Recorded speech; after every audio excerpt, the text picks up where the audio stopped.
कोण कोण इंग्लिश मिडियमला होतं शाळेमध्ये? नव्हतंच का?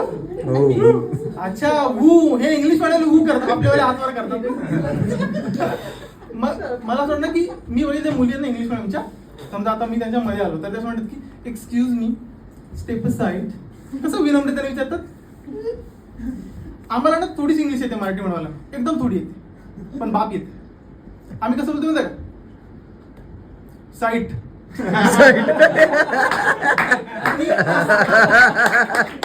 आणि SITE पण नाही, SITE साईट. मास बघा काय आमचा. नंतर ना पुढे आयुष्यात मी कॉलेजला गेलो, नंतर मला एक पोरगी चांगली वाटली, दिसायला तर आमिर होती. मला वाटलं की हिच्याशी इंग्लिशच बोलायला लागणार, तिला प्रपोज करायचं होतं. तर मी माझ्या मैत्रिणीला विचारलं की अरे मी कसं बोलू. तर माझी मैत्रीण मला बोलली की तू तिकडे जा, तिला बोल हे I think you are the most beautiful girl in the world and I think I want to be permanent part of my life. आणि पुढे बोल आय लव्ह यू. मी गेलो कॉन्फिडन्सने, मला पहिलं सगळं विसरायला होतं. मी तिला बोललो I love you.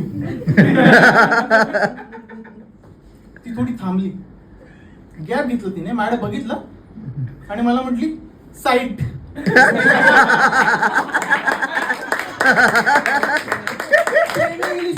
Semi English पण चांगली बोलली. हे बरंच ना मधलं मध्ये सेमी इंग्लिश बोली, इंग्लिश पण नाहीत मराठी पण नाहीत. बरंच